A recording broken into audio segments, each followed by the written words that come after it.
और इस वक्त की बड़ी खबर, इलेक्शन ब्रेकिंग। नरेंद्र मोदी से मिलने पहुंचे छत्तीसगढ़ के मुख्यमंत्री रमन सिंह। गांधीनगर पहुंचे छत्तीसगढ़ के सीएम रमन सिंह।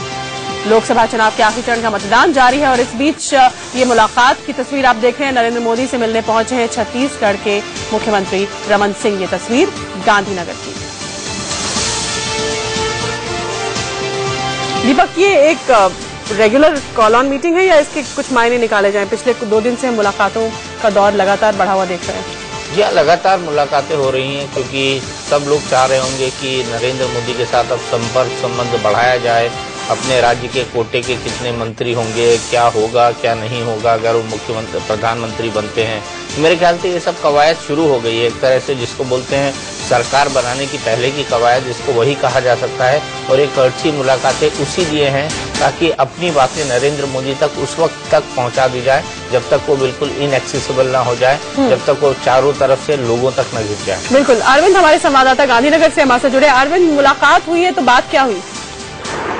शीतल, जाहिर सी बात है कि मुलाकात सियासी थी। अब भारतीय जनता पार्टी ये मानकर चल रही है कि आने वाला समय उनका है, उनकी सरकार बनेगी और डॉक्टर रमन सिंह नरेंद्र मोदी के विश्वसनीय लोगों में से माने जाते हैं। तो उनकी क्या भूमिका होगी, क्या हिस्सेदारी होगी, शायद इसको लेकर चर्चा हुई। हालांकि मीडिया को कुछ नहीं बताया गया। डॉक्टर रमन सिंह का प्रोग्राम अहमदाबाद रुकने का था, लेकिन वो आए और सीधे करीब आधे घंटे तक नरेंद्र मोदी से मुलाकात हुई और उसके बाद सीधे एयरपोर्ट निकल गए और मीडिया से बचते हुए सीधे वीआईपी गेट से एंट्री मारकर यहाँ से रवाना हो गए। बिल्कुल।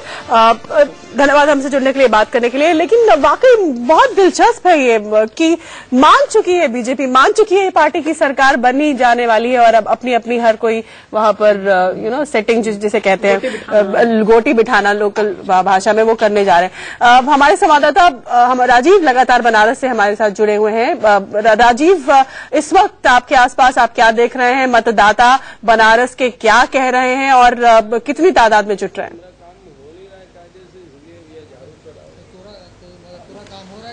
शीतल, सुबह काफी तेजी दिखाई पड़ी थी और इस वक्त पारा ठीक सर पर है, सूरज सर पर है और धीरे धीरे यहाँ पर लोगों की भीड़ है उसका आना थोड़ा सा कम हो गया है। लोग कम हो गए हैं, लाइनें फिर भी अभी लगी हुई हैं यहाँ पर, जो अंदर लोग वोट डालने के लिए यहाँ पर आए हुए हैं। मेरे साथ कुछ लोग हैं यहाँ पर, मैं इन्हीं लोगों से पूछना चाहूंगा क्या मुद्दा, क्या बात सोचकर आपने वोट दिया है? यहाँ का पानी, बिजली और रास्ता ठीक ठाक हो जाए। पानी, बिजली और रास्ता, और बड़े बड़े कैंडिडेट, हाई प्रोफाइल सीट बन गई। आपके दिमाग में क्या बातें रही? वही जैसे मेरा देश महान है उस तरह नेता भी महान चुने कि जिस तरह बच्चे। कोई नेता महान लगा आपको? जरूर लगा, तभी तो वोट देने आए हम लोग। इनको जो नेता महान लगा वो यही बताएंगे।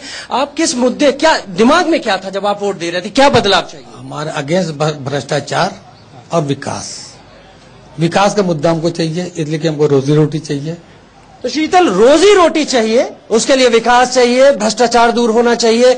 मुद्दे वही हैं जो हर चुनाव में प्रासंगिक होते हैं और इस वक्त भी उन्हीं की जरूरत बनारस महसूस कर रहा है। वोटिंग हल्की हुई है, लेकिन उम्मीद है कि जैसे जैसे दिन बढ़ेगा वैसे वैसे वोटिंग और तेजी होगी। चलिए, उम्मीद करते हैं कि बनारस, अभी तक का जो इतिहास रहा है कि वोटिंग परसेंटेज कम रहती है, इस बार और मतदाता निकल कर आएंगे और वोटर परसेंटेज पहले से ज्यादा रिकॉर्ड की जाएगी। हमारे साथ जुड़ने के लिए राजीव आपका धन्यवाद। हमारे सारे गेस्ट मेहमान हमारे साथ बने हुए हैं। एक छोटे से ब्रेक के लिए हम रुक रहे हैं। आप देखते रहिए हमारी खास कवरेज।